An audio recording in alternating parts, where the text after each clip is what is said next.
is outstanding and inspiring. This year, the V. Shantaram Lifetime Achievement Award is being conferred upon the noted filmmaker Shri Anand Patwardhan, whose formidable influence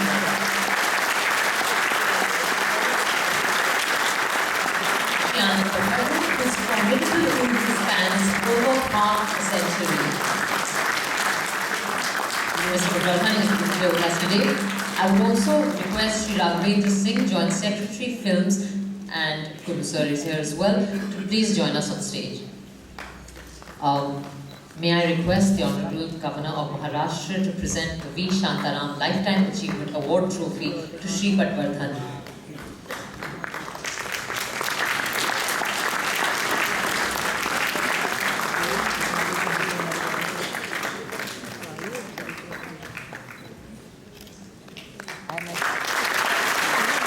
And I call upon Shri to present the citation scroll and award check to Shri Patwardhan.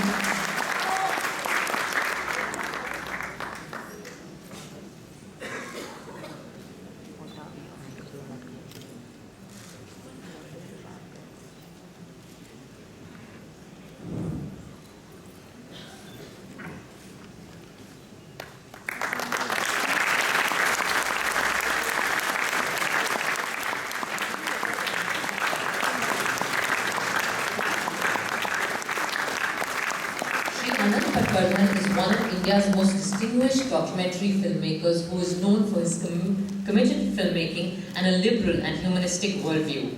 He is globally recognized as an intuitive filmmaker and astute commentator on socio-political issues.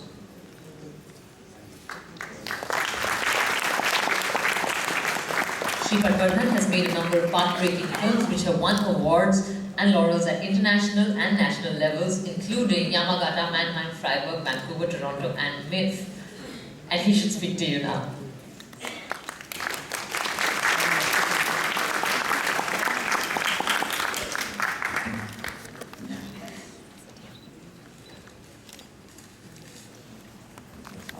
Thank you. I'm going to have to read this out, otherwise I'll be too nervous.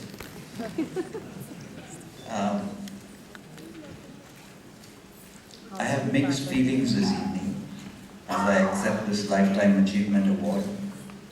Of course, I'm overjoyed that our work is recognized and deeply grateful to all those who must have struggled to make this come about.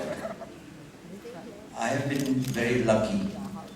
I was lucky to have the parents, the family, and the friends that I did, who gave me such unstinting and ungrudging support through all the times when our work was frowned upon by the authorities and ignored by the market.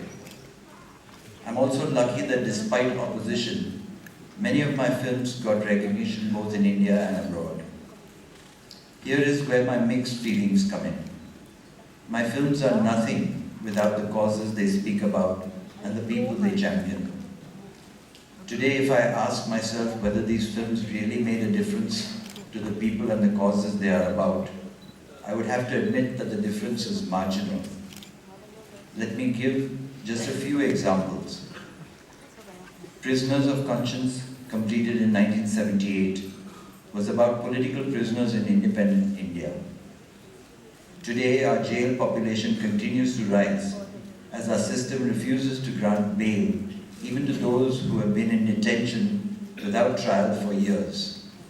Even as I speak, many prisoners have gone on a hunger strike to protest this long denial of bail. Bombay, our city, completed in 1985, was about the macabre practice of demolishing the makeshift homes of the homeless. Demolitions are still in full swing as we continue to criminalize the poor instead of questioning a development paradigm that forces urban migration and urban poverty. In Memory of Friends, 1990, and Ram Ke Naam, In the Name of God, 1992, were two films about the rise of sectarianism and violence in the name of religion. Today we may be on the brink of once again bringing to power those who were nurtured with the ideological mindset that killed Mahatma Gandhi, that engineered and celebrated the demolition of the Babri Mosque, that connived or condoned the massacre of minorities. Amongst those attacked and then denied justice it also creates a thirst for revenge and counter-violence. Father, Son and Holy War 1995 was about our patriarchal system and the connection between religious violence and machismo. Today we are witnessing increasing attacks on women, communal assaults that include gang rape, and a popular culture that celebrates manliness.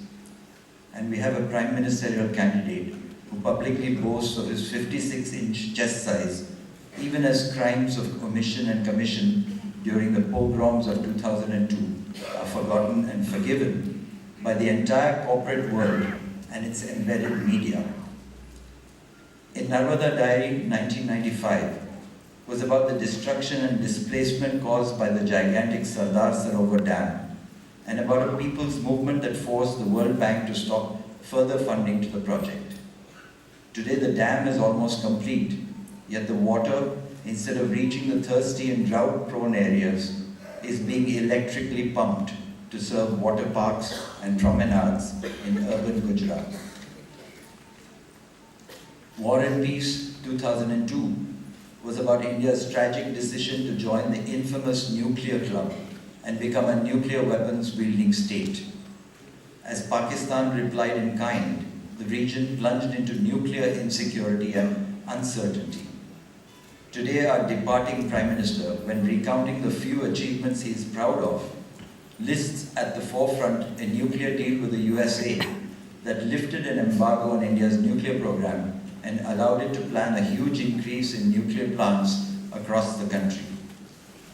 In the wake of Fukushima, when the world is finally waking up to the fact that nukes are not only unsafe, they are unaffordable, India is busy buying second-hand Chernobyls to populate a tsunami-susceptible coastline. Jai Bhim, Comrade 2012 was about the music of protest of a people who for thousands of years were denied education, forced to do menial jobs, and regarded as untouchables. According to official government figures, every day somewhere in this country, 2 Dalits are killed and 3 raped.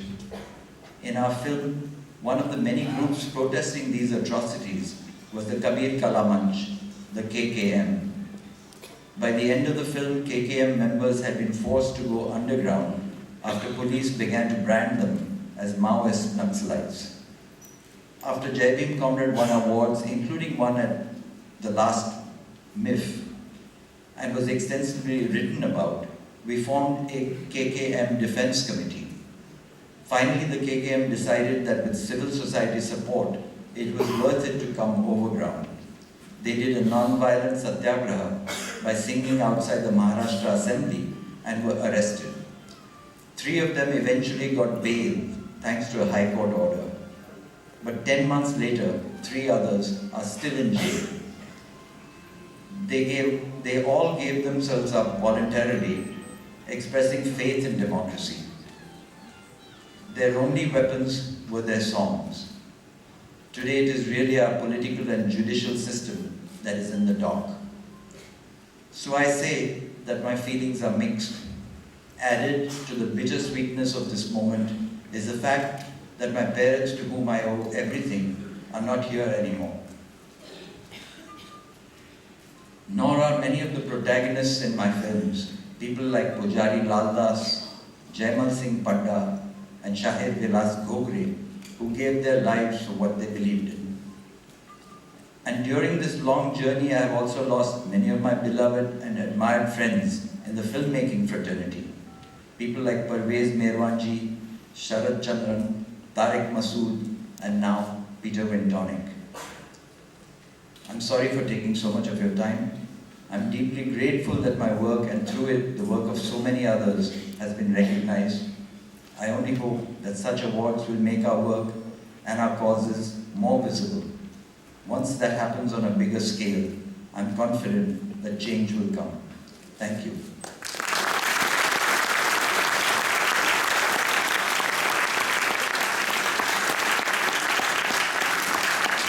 Thank you, sir. Your unflagging commitment to making with exceptional courage and rectitude socially relevant and politically thought-provoking documentaries have created an impact on Indian and global perceptions on these issues. And you've been very modest to say that they may not have been much changed, but as a student who's watched so many of your films and who's really grown so much, I can definitely say that we're very, very grateful for your works. A big round of applause, ladies and gentlemen, again, for being Anand Patwardhan.